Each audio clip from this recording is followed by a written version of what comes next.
Welcome to Government Contracting Weekly, sponsored by AOC Key Solutions Incorporated. Government Contracting Weekly is the only television program devoted exclusively to the competitive and dynamic world of government contracting. A world where coming in second place is not an option, but where principle-centered winning is the only approach. Good morning and welcome to Government Contracting Weekly. I'm Jim McCarthy, the owner and technical director of AOC Key Solutions and the host of this show. This morning we will be devoting our entire program to a conversation I recently had with Dr. Daniel Gerstein, the Acting Undersecretary for Science and Technology at the Department of Homeland Security. I know you're anxious to hear what Dr. Gerstein has to say about this critical work, so let's get right to it.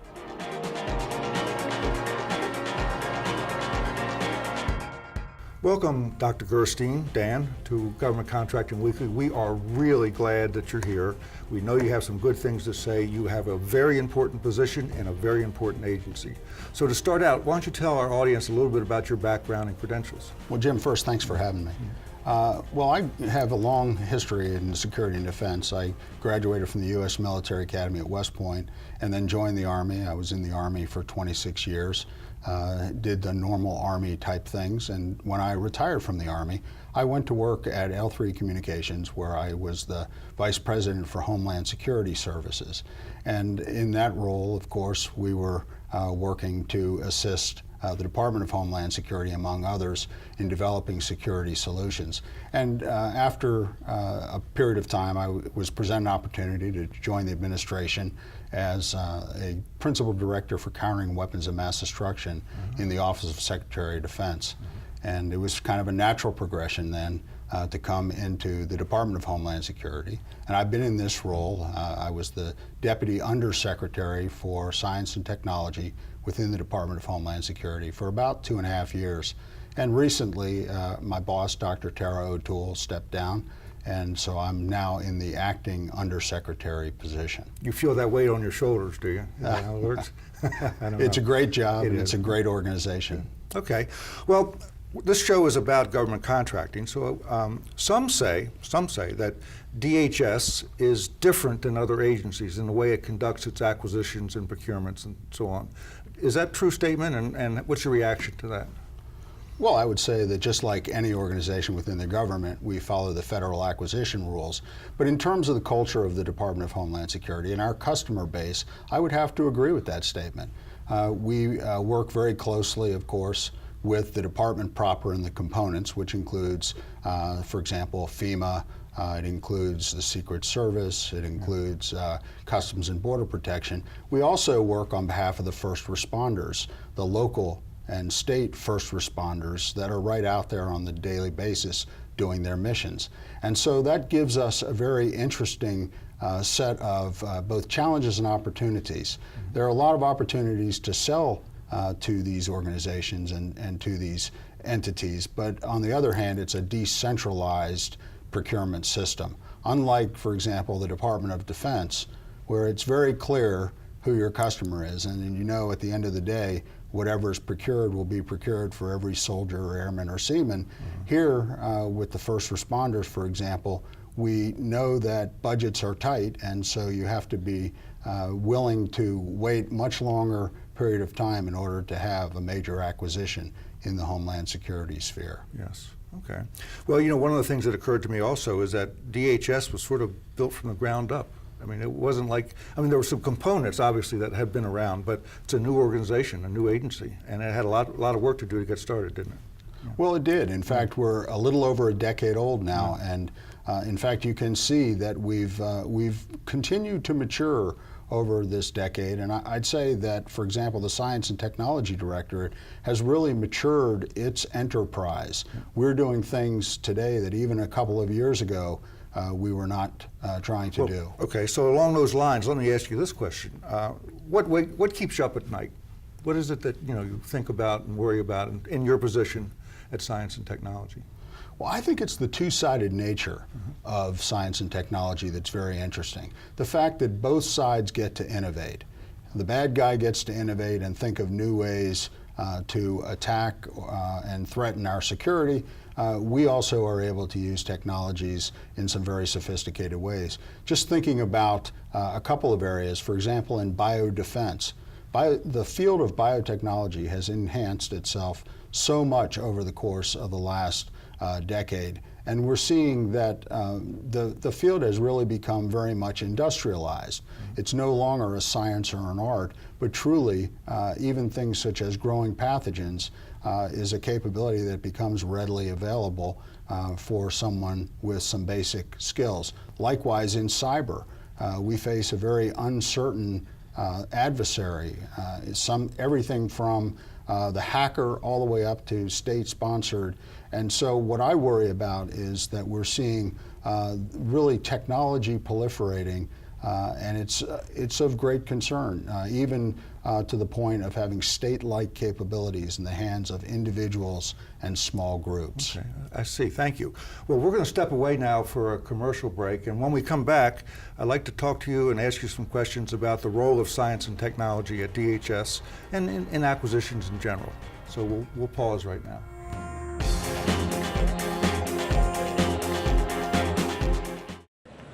So, did we win that government contract? We did.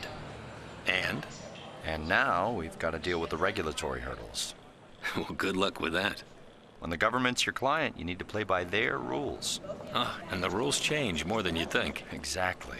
We need someone who's done this before. Plus, it's complicated, so we're going with BDO. BDO? People who know government contracting know BDO. Federal acquisition and program offices are working every day to defend and secure the United States. Hello, I'm Brian Null, President of Blue Water Federal Solutions. We are a growing small business possessing the experience and capabilities found in the largest federal contractors. Since 2005, we've earned a significant number of contracts and task orders across DoD, DHS, and civilian agencies, with major contracts including DHS Eagle, Eagle II, and GSA Alliance Small Business. Our success is achieved through the high-performance teams that are providing disciplined service delivery on complex technical solutions, meeting cost and schedule with exceptional customer feedback and official CPAR ratings. To learn how we can deliver exceptional results on your mission requirements, go to bluewaterfederal.com and click on Contact Us. Blue Water Federal. Solutions, integrity, results. The Veteran Institute for Procurement was established to arm our vets to win in the federal marketplace. VIP is a comprehensive educational training program for veteran-owned businesses, and it's working as graduates add jobs and grow revenue.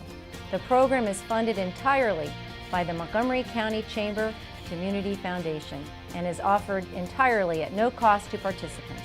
To learn more, please visit our website at nationalvip.org.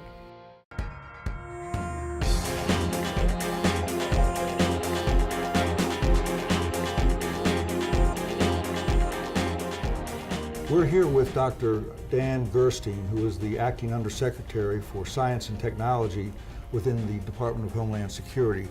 Dan, describe for us, if you will, your role and your organization's role in a typical acquisition. So we are from the Science and Technology Directorate, and therefore we're not the ones who would buy any of the gear, any of the capabilities that would be fielded for an operational purpose, but rather we have an absolutely crucial role within the acquisition, and it begins with research and development. We are, for the department, the scientific and analytical core, and in fact one of the things that we have been charged with is the research and development for the different capabilities. And good procurements, good acquisitions really begin with good research and development. And so what we try to do is help the components and the Homeland Security enterprise with that research and development, which ensures that the acquisitions have appropriate requirements that are set, that they are feasibly developed technically, that they have a good chance of success. And then we also have some very specific roles. For example, within the acquisition, we are the ones responsible for doing the test and evaluation for the major systems. So we have a role throughout the life cycle of acquisition in the department. So you help set the requirements, you help define the requirements, you help evaluate, and after it's awarded, you're involved in sort of the testing and evaluation of the systems that you're employing. Well, I would prefer not to say that we help set the requirements, but rather that we serve to elicit the requirements from the components. It's certainly their requirements, but we try to work with them and ensure that the requirements that are generated are appropriate, that they have proper metrics, key performance parameters, and that will result in things that will support their operational requirements. So your organization is relied on for technical advisory assistance throughout the department? Indeed. Indeed. Thank you.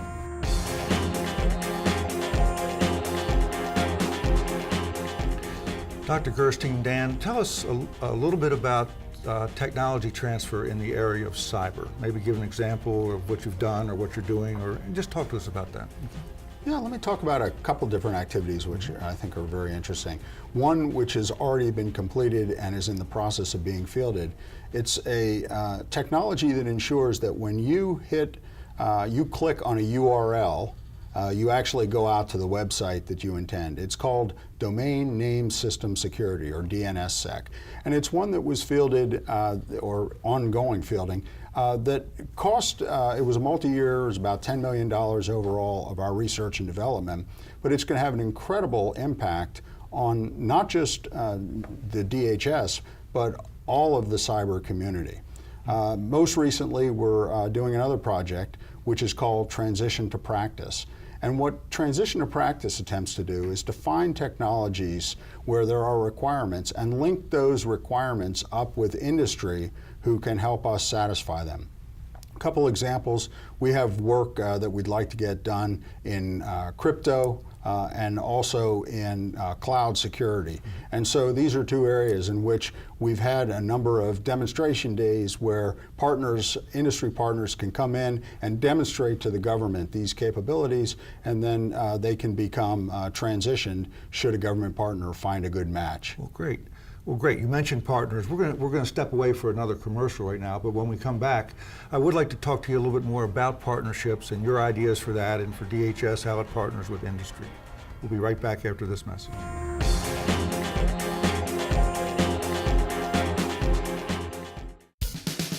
We at JRC Integrated Systems are proud of our legacy of providing systems engineering expertise to the strategic deterrence community.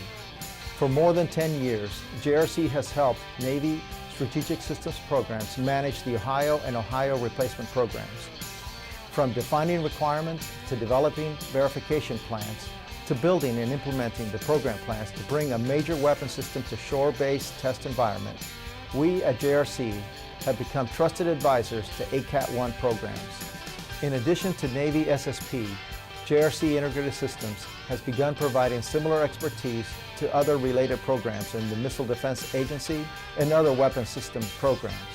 If you need highly skilled support to help you solve your engineering and programmatic challenges, then we at JRC Integrated Systems invite you to contact us at info@jrcisi.com.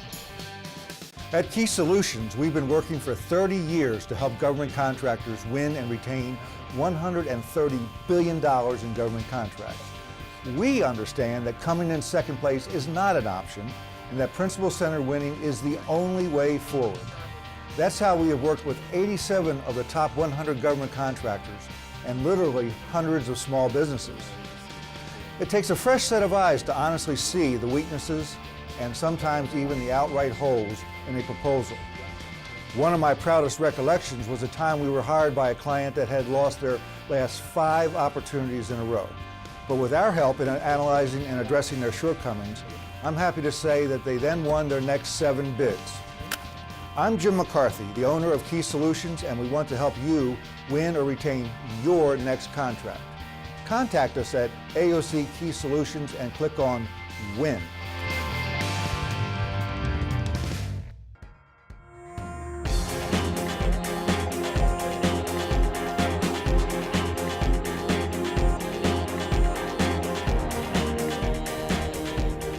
last segment, you were talking about partnerships, and so I'd like to have a little discussion on partnerships.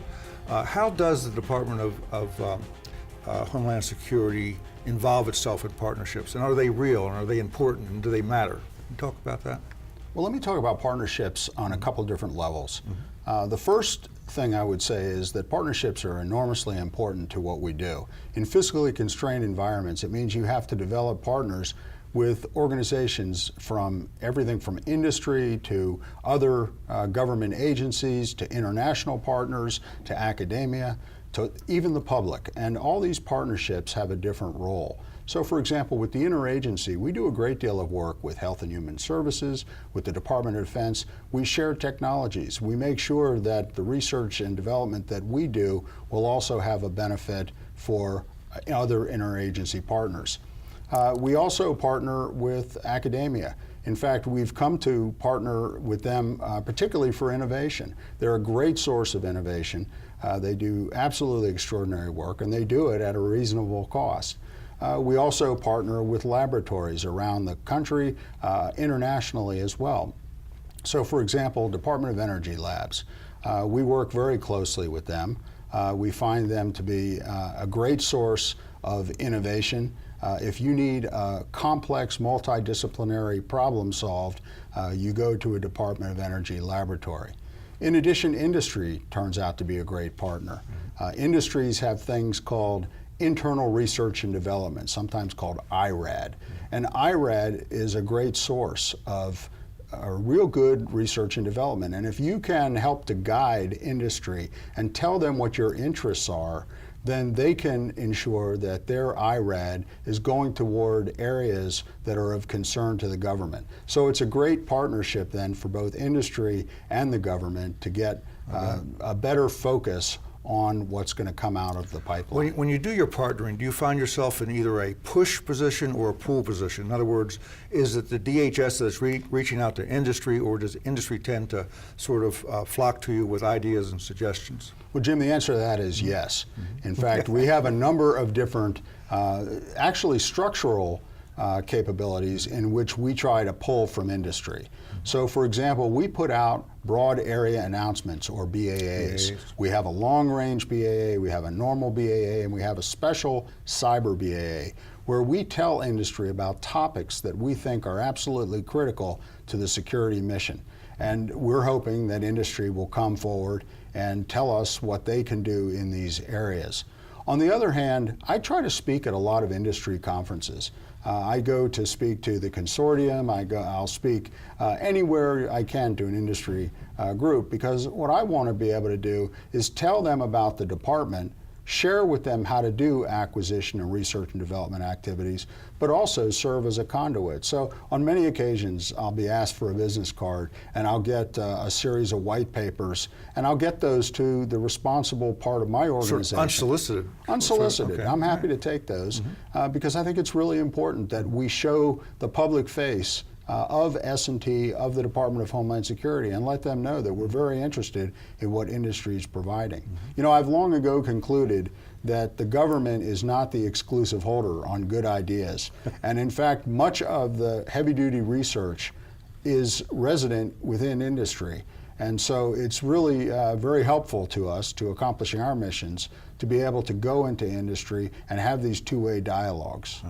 In your earlier comments, you mentioned the term fiscally constrained. We all know what that means and how the industry is beset by those kinds of problems and how government's trying to deal with them. I look at it as a balancing act. When you have scarce resources, you have to make trade-offs and decisions between, let's say, R&D and deployment, or between infrastructure and something else. You know, so how do you do that balancing act? How does that work internally within the department, and what advice does that tend to suggest for our audience in terms of dealing with you? I'd kind of like to start at the beginning on this story and tell you that in 2010 to 2012, we took a 56% reduction in research and development in our accounts. And because of that, we found that we really needed to do a very good job in identifying priorities and figuring out what needs to be done. So we started and implemented a portfolio review process. We looked at all of our projects. At that point, we had about 250 projects. We restructured our portfolio.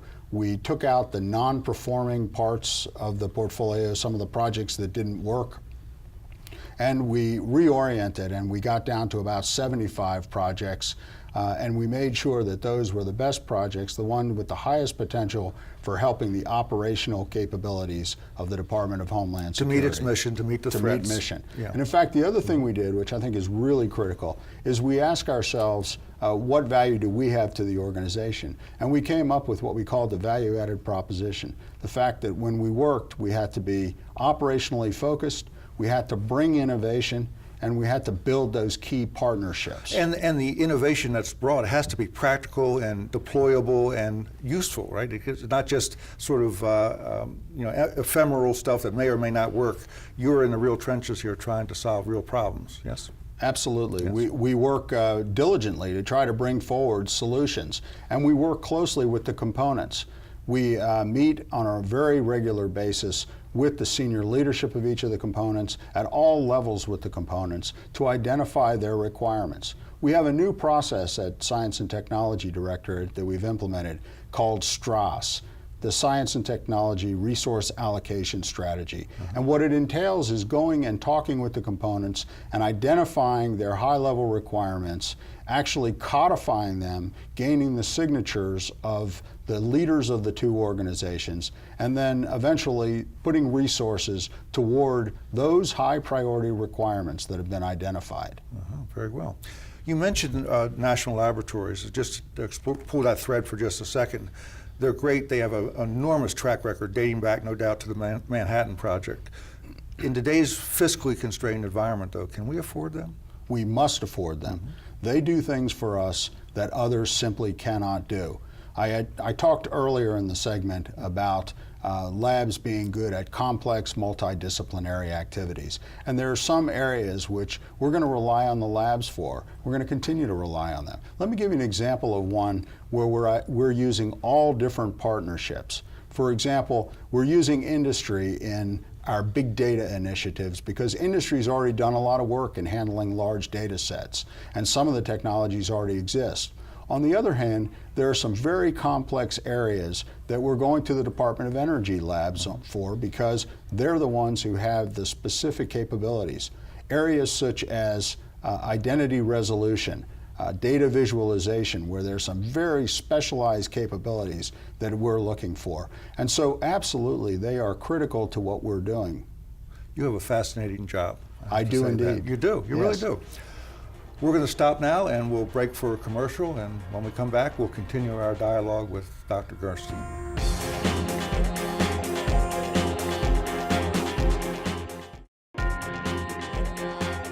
Good morning, my name is Alan Horlick and I'm the executive producer of Government Contracting Weekly, which is currently in its second year on television. Now, as we move into a new year, I want to share with you some exciting news, and that is our decision to begin producing and airing commercial messages.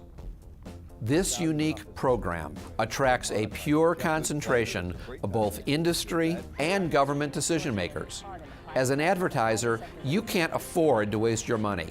So whether you are a contractor or a service provider, Government Contracting Weekly offers you the perfect environment and the perfect audience so you can make your own best pitch on why you should be hired. If you'd like to learn more about advertising in Government Contracting Weekly, you can contact us at governmentcontractingweekly.com and click on Advertise.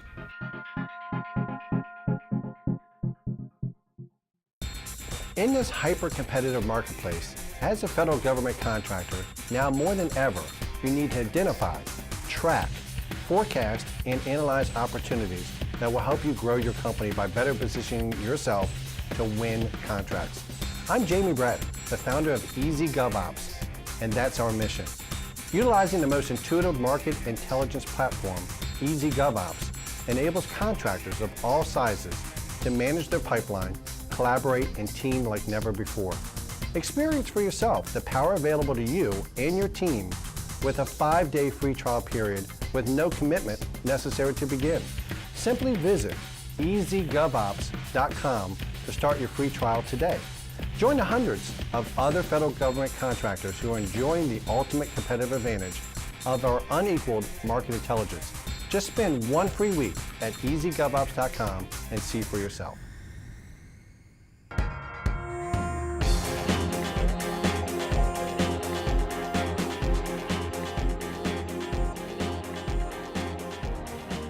You mentioned earlier transition to practice. Give us one more example other than cyber of where this has taken place. Another good example is our foot and mouth disease vaccine, a first ever vaccine that allows you to tell a vaccinated animal from an animal that's actually had foot and mouth disease.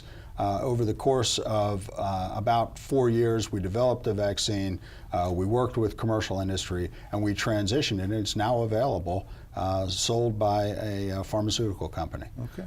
So it's a great example of real practical solutions. Practical solution. All right, so my final question for you goes to something that we do every week, and we call that the keys to winning. And what I'd like to do is ask you a question, one takeaway. If you could give our audience one thing that you think that they should or could remember that sort of symbolizes exactly what you do in your job, what would be that one thing?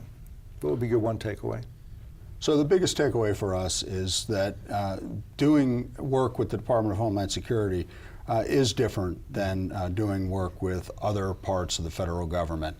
We have a much different customer base, and you have to be willing to work with state and local, tribal, territorial components. You have to be able to work with our operational components to be able to sell the technologies that are going to improve our security. At the same time, it's got to be innovative and that will help us do the jobs more effectively, more efficiently, and more safely.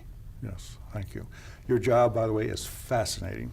Your mission is important, and we, our audience, thank you for being on the show today. Thank you.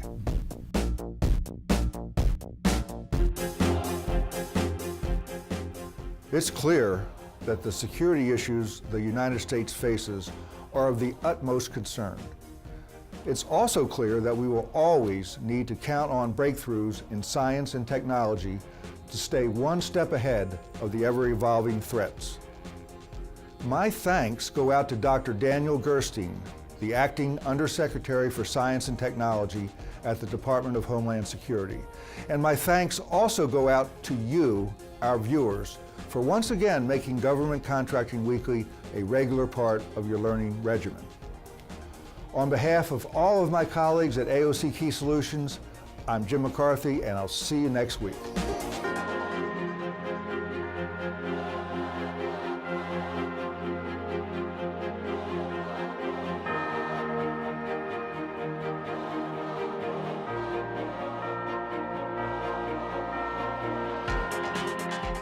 You've been watching Government Contracting Weekly, sponsored each week by AOC Key Solutions Incorporated. Government Contracting Weekly is the only television program devoted exclusively to the competitive and dynamic world of government contracting. For additional information, comments, questions, or suggestions, please write us at governmentcontractingweekly.com.